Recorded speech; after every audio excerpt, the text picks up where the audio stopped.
Alors, nous revenons sur la question des étoiles. Parce que les étoiles, c'est un petit peu la bête noire des astrologues. Ils sont allés trop loin et très loin dans ce rejet, cette distanciation. Ils sont allés très loin puisque aujourd'hui, quand on vous dresse un thème astral, en règle générale, on ne vous place pas les étoiles fixes dans le thème, dans la carte du ciel.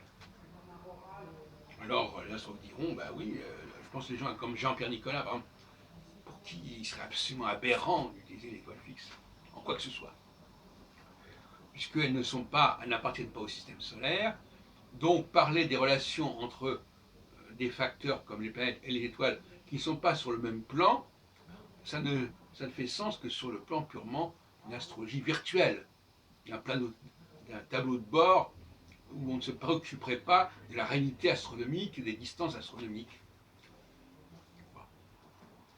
Donc au nom de cette orthodoxie scientifique, qui fait que quelque part l'astrologie est influencée par des astrologues qui font de l'astronomie, tout comme tout à l'heure je disais qu'il y a des astronomes qui font de l'astrologie, tout ça, ça ne fait pas toujours bon ménage, ni dans l'un ni dans l'autre, eh bien,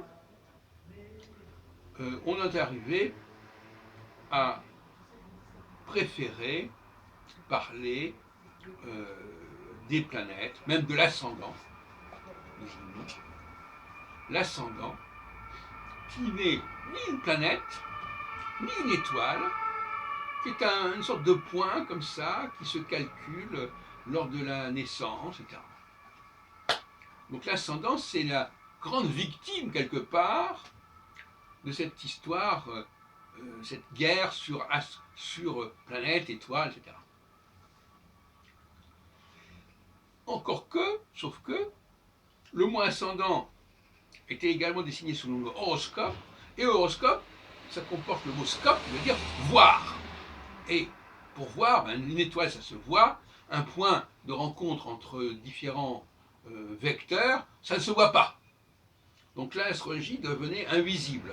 C'est intéressant parce que comme elle était déjà avec les planètes au-delà de Saturne qui sont invisibles, on entrait dans une astrologie qui rentrait de plus en plus dans l'invisible. L'ascendant est invisible, Uranus, Neptune et Pluton et les astéroïdes, Cérès, etc. sont invisibles.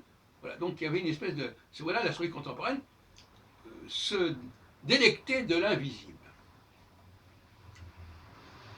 Alors, moi j'appartiens à un courant tout à fait opposé à cela.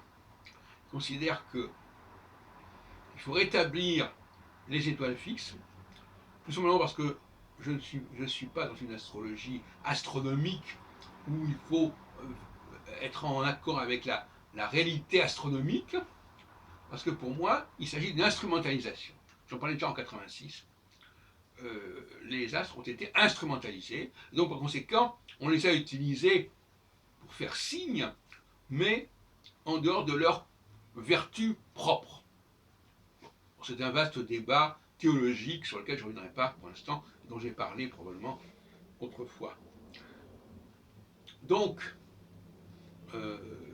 pour moi, une astrologie qui ne tient pas compte des étoiles fixes, et en tout cas de la rencontre, de la conjonction entre planètes et étoiles fixes, mais surtout, c'est pas tellement ça qui m'intéresse aujourd'hui, mais surtout entre l'ascendant et les étoiles qui se présentent à ce moment-là, ça ne va pas.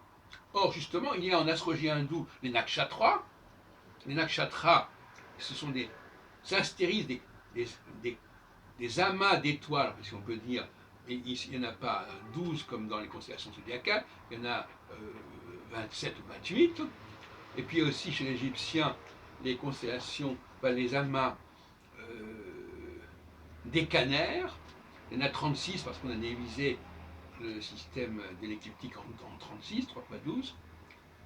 Donc, il y a quand même toute une tradition stellaire en astrologie qui a été passée par-dessus bord par les astrologues d'aujourd'hui.